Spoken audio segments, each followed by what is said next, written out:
जय श्री कृष्ण साहब। आप सभी का मेरे चैनल पर स्वागत है। आइए सुनते हैं नाग पंचमी की कथा। नाग पंचमी की कथा के अनुसार प्राचीन काल में एक सेठ के 7 पुत्र थे।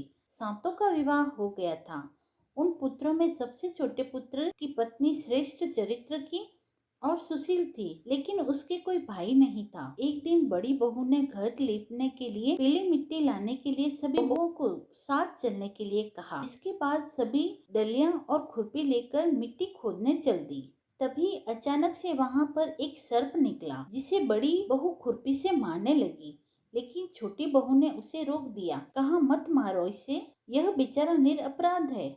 यह सुनकर बड़ी बहू ने उस सांप को जाने दिया। तब सर्प एक ओर जाकर बैठ गया।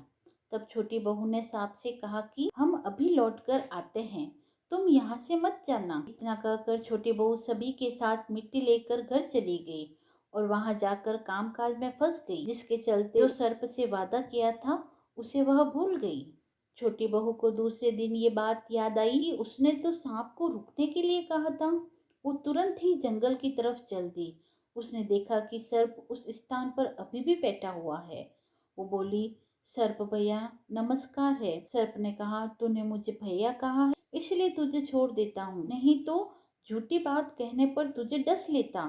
वह बोली, भैया मुझसे बड़ी भूल हो गई, उसके लिए मैं दिल से क्षमा मांगती हूँ। तब सांप ने कहा कि अच्छा, तू आज से मेरी बहन है और मैं तेरा भाई, तुझे जो मांगना हो मांग लो।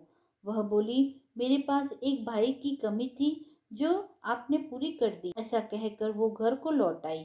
कुछ दिन बीत जाने पर वह सर्प मनुष्य का रूप लेकर उसके घर आया और बोला कि मेरी बहन को भेज दो। सब बहुएं उस लड़के को देखकर हैरान हो गई, क्योंकि वो जानती थी कि छोटी बहू का कोई भाई नहीं है।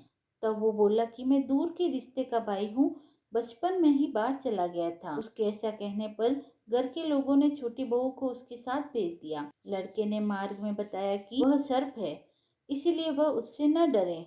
जहाँ भी तुम्हें चलने में कठिनाई हो वहाँ मेरी पूंछ पकड़ लेना। इस प्रकार छोटी बहू उसके घर पहुँच गई। वहाँ के धन ऐश्वर्य को देखकर वह हैरान रह गई। एक दिन सर्प की माता ने छोटी बहू से कहा कि वह कुछ काम से बाहर जा रही है, तो तुम अपने भाई को ठंडा दूध पिला देना।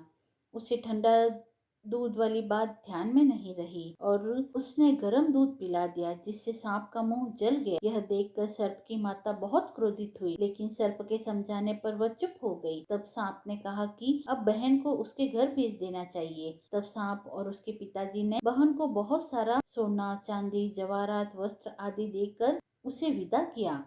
छोटी बहू के पास इतना ढेर सारा धन देखकर बड़ी बहू ने जलनवश कहा कि तेरा भाई तो बड़ा धनवान है, तुझे तो उससे और भी धन लाना चाहिए था। सर्प ने जब यह सुना तो उसने सब वस्तुएं सोने की लाकर दे दी। यह देखकर बड़ी बहू ने कहा कि इन चीजों को झाड़ने की झाड़ू भी सोने की होनी चाहिए। सर्प ने झाड़ू भी सोने की ला दी। सांप ने छोटी बहू को हीरो तथा मणियों से जड़ा एक बहुत ही अद्भुत हार दिया। उस हार की प्रशंसा उस देश की रानी ने भी सुनी और उसने राजा से कहा कि सेठ की छोटी बहू के पास एक हार है जो मुझे चाहिए। राजा ने मंत्री से कहा कि वह हार लेकर शीघ्र उपस्थित हो। मंत्री ने सेठ जी से जाकर कहा कि आपकी छोटी बहू के पास जो हार है उसे महारानी जी पहनेंगी, इसलिए वो लेकर मुझे दे दो। सेठ जी ने डर के कारण छोटी बहू के हार को मंत्री को दे दिया। छोटी बहू को इससे बहुत दुख हुआ, क्योंकि उसको ये हार उसके सर्प भाई ने दिया था। बहू ने अपने भाई को याद किया और उससे प्रार्थना की कि भैया, रानी ने मेरा हार छीन लिया है, तुम कुछ ऐसा करो कि जब रानी हार पहने तो वह सर्प बन जाए और जब वह मुझे लौटा दे तब वह हार हीरो और मणियों का हो जाए। सर्प ने अपनी बहन की प्रार्थना सुन ली और ठीक वैसा ही किया। रानी ने जैसे ही वह हार पहना वैसे ही वह सर्प का बन गया। यह देखकर रानी डर के मारे चिल्लाने लगी। यह देखकर राजा ने छोटी बहू को तुरंत बुलवाया। राजा ने छोटी बहू से पूछा, तूने इस हार में क्या जादू किया है? अब मैं तुझे दंड दूंगा। छोटी बहू बोली, राजन, यह हार ही ऐसा है कि मेरे गले में हीरो और मणियों का बन जाता है और कोई दूसरा इसे पहने तो उसके गले में सर्प बन जाता है। यह सुनकर राजा ने सर्प बना हार उसे देकर कहा, अभी इसे तुरंत पहन कर दिखाओ। छोटी बहू ने जैसे ही उसे पहना वैसे ही वह हीरो और मणियों का हो गया। यह देखकर राजा ने प्रसन्न होकर उसे बहुत सी मुद्राएं पुरस्कार में दी। छोटी बहू को मिले धन को देखकर बड़ी बहू को ईर्ष्या हुई और उसने उसके पति को सिखाया कि छोटी बहू के पास कहीं से धन आया है, उसे बुलाकर पूछो कि धन कहाँ से आया। तब पति ने अपनी पत्नी को बुलाया और कहा कि ठीक ठीक बता कि यह धन तुझे कौन देता है। तब वह अपने सर्प भाई को याद करने लगी। तब उसी समय उसका भाई प्रकट हो गया और कहने लगा, यदि कोई मेरी धर्म बहन के आचरण पर संदेह प्रकट करेगा तो मैं उसे तुरंत ही खा लूंगा। यह सुनकर छोटी बहू का पति प्रसन्न हुआ और उसने अपने गलती के लिए क्षमा मांगी। उसने अपनी पत्नी के भाई सर्प का बहुत सत्कार किया और कहते हैं उसी दिन से नाग पंचमी का त्योहार मनाया जाने लगा और स्त्रियां सर्प को भाई मानकर उनकी पूजा करने लगी। कथा समाप्त हुई। आइए सुनते हैं विनायक जी की कहानी। एक बुढ़िया थी, वह बहुत ही गरीब और दृष्टिहीन थी। उसके एक बेटा और बहू थे। वह बुढ़िया सदैव गजानन जी की पूजा किया करती थी।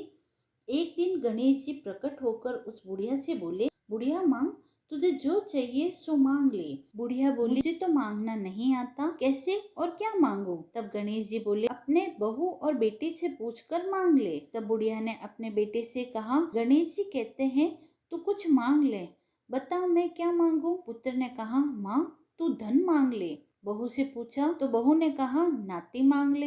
बुढ़िया ने सोचा कि ये तो अपने अपने मतलब की बात कह रहे हैं। अतः उस बुढ़िया ने पड़ोसन से पूछा। उन्होंने कहा, बुढ़िया तू तो थोड़े दिन में चली जाएगी, क्यों तू धन मांगे और क्यों नाती मांगे।